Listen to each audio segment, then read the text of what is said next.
Aðeins nokkra kílómetra frá þjóðvegi 1 við bæinn Stórutjarnir í Ljósavatnsskarði að finna skemmtilegt gallerí í gamalli hlöðu sem kallast Gallerí Surtla. Galleríið rekið af tveimur mágkonum sem búa hlið við hlið, þeim Laufeyju Skúladóttur, húsfreyju á Stórutjörnum og Sigríði Karlsdóttur, húsfreyju á Tjarnarlandi.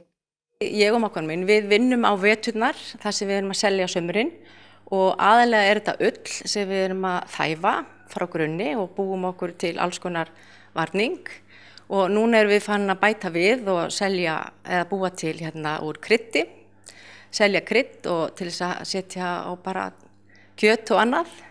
Og þetta krydd sem sagt úr íslenskum jurtum? Já, við tínum þetta á sumrin og þurrkum, setjum þetta í gjafapakningar og reynum að selja það. Hugmyndin að galleríinu kviknaði eftir að nýtt fjós var byggt á Stórutjörnum en þá stóð gamla hlaðan tóm og vantaði nýtt hlutverk. Fljótlega kviknaði hugmynd að galleríinu og mágkonurnar komu sér upp vinnuaðstöðu í hlöðunni og fóru að prófa sig áfram með ýmislegt handverk. Þetta 5. starfsár gallerísins sem opið jafnt sumar sem vetur eða alltaf þegar húsráðendur eru heima við.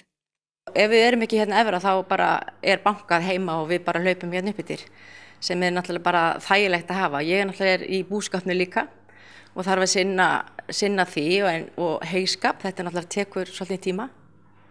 Það koma ferðamenn á veturnar, rútur frá Akureyri sem á leið til Mývatnssveitar og koma og skoða hjá okkur og reyndar sýnum við fjósið okkar líka.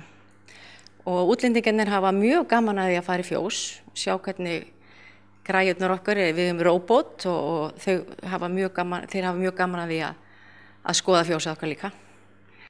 Hlaðan nýtist vel sem gallerí og þar líka oftast heitt á könnunni. Og þó vissulega fari mest fyrir ullinni, þá vöruúrvalið gríðarlega fjölbreytt og margt sem fangar augað.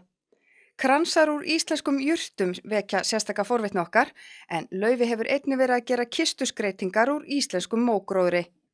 Ég byrjaði síðasti haust á því að tína mikið af lyngi sem ég seti í frystir til þess að eiga yfir veturinn. Og síðan bara hefur verið býsna mikið að gera í þessu kistuskreytingum.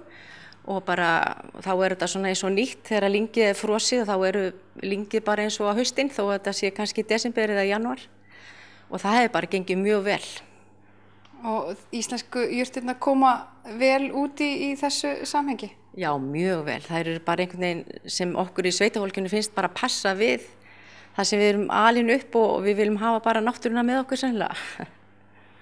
Taka hana bara með í gröfina í rauninni, orðsins fyrstu merkingu. Já, nákvæmlega, bara með í gröfina.